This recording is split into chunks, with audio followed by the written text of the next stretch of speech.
Good morning, everyone, and happy Monday to you. Thank you again, and as always, for joining in the conversation of the transformation of care, the transformation of mental health, the transformation of how it is that we provide and utilize services for overall well-being.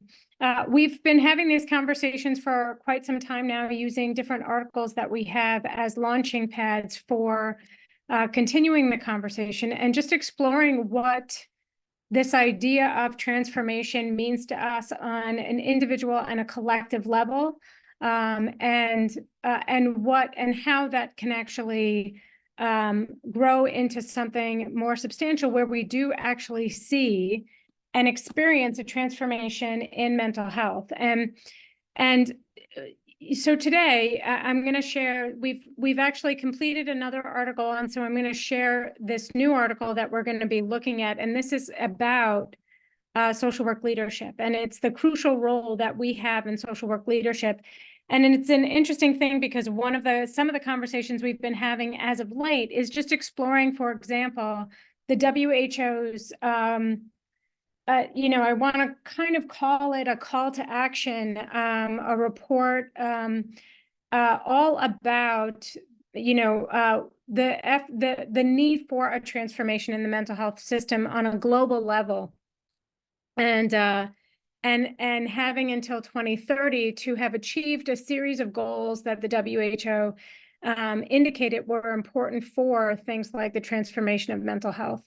And so that people can access the services they need, and where social disparities and economic disparities are not contributing factors, or no longer exist as contributing factors to access to care. And so, in that sort of stand of taking the lead in this transformation of mental health, the WHO doing that, it sort of then turns to, and sort of these guideposts to do that, it then turns to who is leading that charge in individual areas, countries, different places around the world, and within the United States.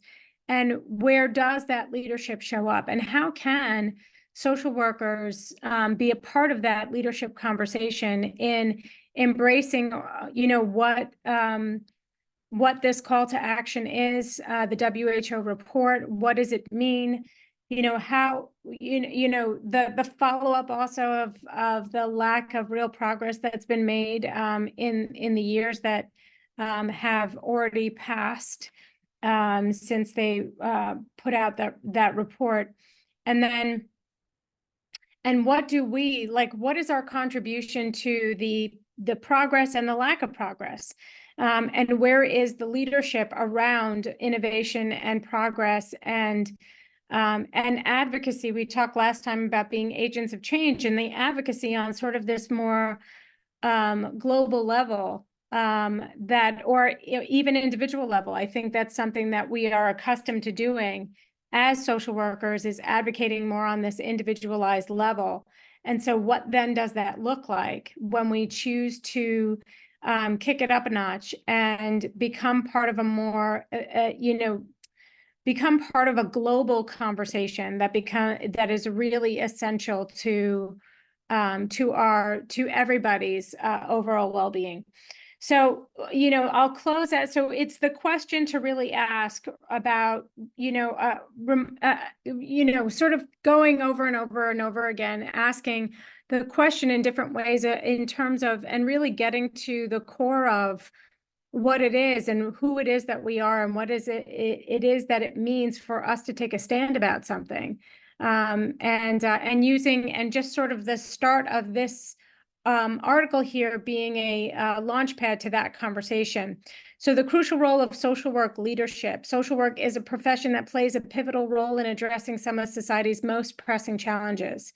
Whether it's supporting vulnerable populations, advocating for social justice, or providing essential services, social workers are often at the forefront of positive change. At the heart of this profession lies the concept of social work leadership, a force that drives innovation, fosters collaboration, and empowers individuals and communities to thrive. And so that's sort of that's part of and what we're talking about in terms of, if we know that we are advocates on an individual and community level, even on a political level, policy change, that social work leadership is about innovation and fostering collaboration, then it really allows us to really explore, where are we in that? Where are we? What are we doing as it pertains to those particular roles that we are, because of our very unique position in the world, that we are uniquely qualified to lead the charges around transformation. So I'm going to leave it there for today. I look forward to what your comments are. And so please put your comments in the chat box. And I'm going to add this article and the WHO article to today's post. So thank you all so much. And I look forward to your feedback.